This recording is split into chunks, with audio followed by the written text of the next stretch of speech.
before I dive into the heart of the issue, which is gay marriage, and gay people should absolutely have the right to get married to one another, let me say a couple things. First, I'm definitely not gay. I am still waiting for that threesome with two girls, and I am banking on this year's spring break trip to Cabo. Second, please don't waste your time responding to this with your ignorance and your ultimately flawed reasons and explanations as to why gay people shouldn't get married. I'm just going to look at them and I'm going to laugh at you. So save yourself face and don't make yourself look even more stupid than you are by being on the position of gay people shouldn't have the right to get married. I'm going to start all this off by making an example of homosexuality is not a civil rights sign guy. I sincerely hope you get to see this because I'm about to make a fool out of you, and the masses of people are going to laugh at your expense, mainly on account of your incredible stupidity. First, civil rights ensure things such as protection of people's physical integrity, fairness in law, protection from discrimination based on gender, religion, race.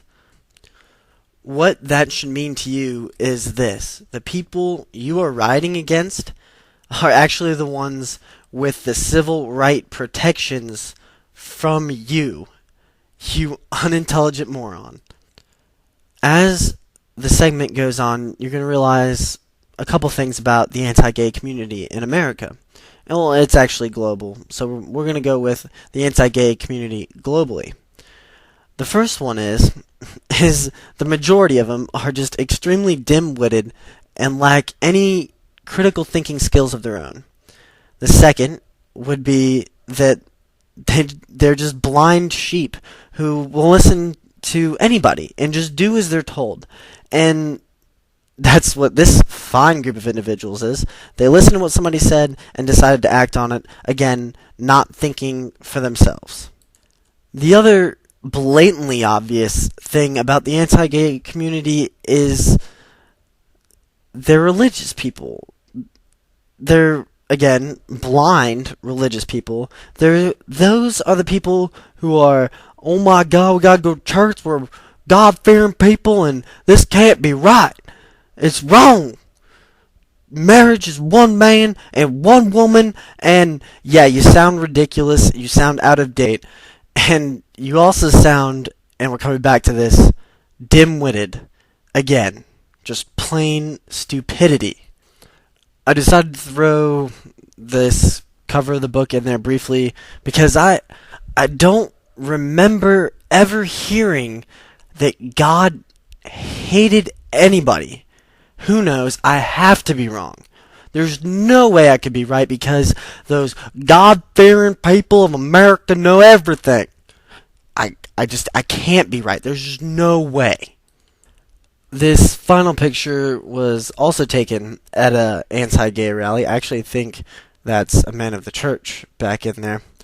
But I'm putting this in here because I think it is safe to assume that everybody agrees the KKK was wrong completely.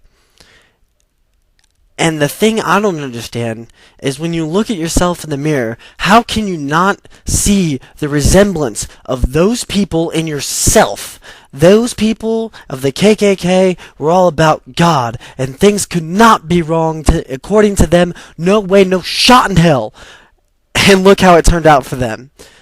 And ultimately, this is good for the gay people of America because eventually, over time, the American population is going to realize who you are, essentially. They're going to realize that you are those same ignorant people who ran around the South burning crosses and doing unspeakable things that any truly religious or even moral person would not dream of doing. So congratulations to the majority of you Jesus Christ anti-gay marriage people. You have reinvented the KKK in a new era, and you've done it in a way that is socially acceptable for the moment. Congratulations. Let's change pace up a little bit, and let's look at the separation of church and state. And I know the first thing jumping at your mind is, well, the church is still everywhere. It's in God we trust, and one nation under God, and this and that and the other. Now, the important thing is here that it's not saying which God, it's just saying a God, implying a higher being, something beyond this world. It is not forcing religion upon anybody. Okay, let's get back to church and state before I get sidetracked again. I'm going to try to focus on this and keep this as brief as possible. So, a social union, which is the technical term for the relaxed term marriage, is simply the government recognizing a family and giving that family certain tax benefits because they are a family. Now, I challenge you to find one article, one paragraph, one sentence in any American document that relates to the creation of a country, the principles upon which it was founded, that says this is unconstitutional.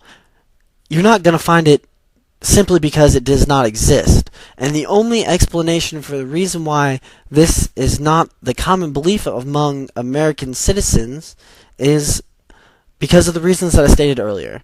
The fear of change, the power of the church, and their God-fearing people, and the blind sheep that just listen to those people. So the only real way to make a change here is by changing them, which takes time, but it will happen. The future of gay couples in America is essentially going to play out something like this. I cannot estimate years or anything, but essentially this is how it's going to go. Over time, the general population is going to come to the conclusion that there is no legitimate way to say constitutionally that gay people should not have the ability to create a social union. Again, remember, a recognized family by the government, which the relaxed term of a social union is marriage, in case you forgot. And as more and more time passes and more and more people come to this belief and this realization that there actually is nothing really wrong with it, the church is going to start to lose power. And when the church loses enough people and enough power, they're going to put all these signs of gay marriage is wrong and against the church in the closet with the rest of their skeletons, because the church hates not having power. And they're gonna hide all of it, and then very quietly they're going to say we were wrong, and very publicly they're going to say gay marriage is okay and not against anything in the Bible, and God doesn't hate fags because God doesn't hate, or I might still be wrong about that, actually. Anyway, so eventually you're going to see the same thing that happened with the African American population and the women population in the United States. We're gonna get past this, and it's gonna become a non-issue to the point where it would be ridiculous to say gay marriage is wrong. Like it is absolutely ridiculous to say slavery was right, or not letting women to vote was right. This is gonna be the same thing, just enough time has to pass in order for us to get there. Unfortunately, along this road, people are probably going to get hurt, and that really sucks for the gay community because they're going to be the targets, but ultimately, this is going to end well.